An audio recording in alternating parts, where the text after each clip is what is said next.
এখন তাহলে এই যে অত্যাধুনিক একটি প্রতিরক্ষা ব্যবস্থা গড়ে তোলার তাগিদ অনুভব করছেন মার্কিন প্রেসিডেন্ট ডোনাল্ড ট্রাম্প, এর অর্থ কি তাহলে এই দাঁড়াতে পারে যে বর্তমানে যুক্তরাষ্ট্রের যে প্রতিরক্ষা ব্যবস্থা রয়েছে তা নিয়ে ডোনাল্ড ট্রাম্প সন্তুষ্ট নন?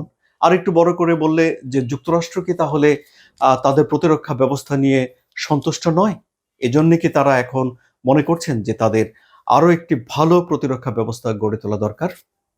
যুক্তরাষ্ট্রের একটি সংস্থা এ বিষয়ে কি বলছে তা আপনাদেরকে জানাই। সুপ্রিয় দর্শক, ওয়াশিংটন ভিত্তিক গবেষণা সংস্থা centre for strategic and international studies এর ক্ষেপণাস্ত্র প্রতিরক্ষা বিষয়ক একজন বিশেষজ্ঞ, তার নাম হলো প্যাট্রিসিয়া বাজেলচিফ, তিনি বলেছেন যে যুক্তরাষ্ট্র এখন যেই প্রতিরক্ষা ব্যবস্থা দিয়ে নিজেদের সুরক্ষা নিশ্চিত করছে তা মূলত উত্তর কোরিয়ার মতো দেশের আন্তঃমহাদেশীয় ক্ষেপণাস্ত্রকে ঠেকিয়ে দেওয়ার যেই পদ্ধতি বা যেই হুমকি তাকে লক্ষ্য করে রচনা করা হয়েছে।